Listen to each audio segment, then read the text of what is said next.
Saya tidak mengerti liriknya, tapi saya menangis. Itu kalimat yang datang dari seorang warga Belanda setelah menonton pertandingan Indonesia melawan Cina. Bukan karena gol semata, bukan karena euforia kemenangan, tapi karena sebuah lagu yang tak ia pahami, namun terasa seperti doa. Katanya, cara mereka menyanyikannya seperti sedang memeluk seluruh negeri.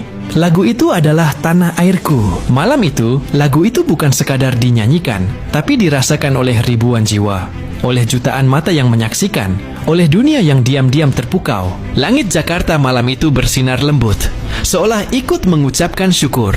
Stadion Gelora Bung Karno berubah menjadi ruang sakral, tempat gema takbir dan sorak kemenangan bersatu, tempat semangat rakyat menjadi satu suara. Tempat timnas Indonesia menaklukkan Cina dengan skor tipis, tapi berarti 1-0. Namun, semua tahu, kemenangan malam itu bukan soal angka. Karena keajaiban sejatinya terjadi setelah peluit akhir, ketika semua pemain berkumpul di tengah lapangan, membentuk lingkaran kecil di tengah luasnya rumput hijau. Mereka saling menggenggam tangan, sebagian menutup mata, sebagian menatap ke langit. Lalu tanpa aba-aba, lagu itu mengalun.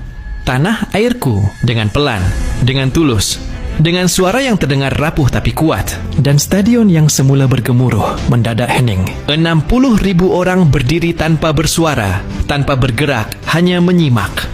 Mata berkaca, tangan di dada, dan napas mereka menjadi satu. Dari kejauhan, kamera televisi menangkap momen itu dan mengirimkannya ke seluruh dunia. Orang-orang dari Italia, dari Prancis, dari Kanada, bahkan dari negara-negara yang mungkin tak tahu banyak tentang Indonesia, mendadak terdiam. Seorang penonton dari Belgia menulis, "Saya sudah menonton banyak pertandingan besar.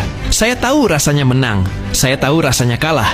Tapi malam ini saya tahu rasanya tersentuh. Karena apa yang saya saksikan bukan hanya selebrasi, bukan hanya perayaan, tapi momen spiritual. Momen di mana sepak bola bukan soal taktik atau strategi, tapi soal jiwa, soal cinta, soal tanah air yang dicintai tanpa syarat." Seorang wanita dari Kanada menulis, "Saya hanya lewat di saluran televisi, tidak tahu siapa yang bermain, tidak tahu siapa yang menang. Tapi ketika mereka menyanyikan lagu itu, saya menangis, tanpa tahu kenapa. Mungkin karena saya lupa bagaimana rasanya mencintai sesuatu dengan sepenuh hati."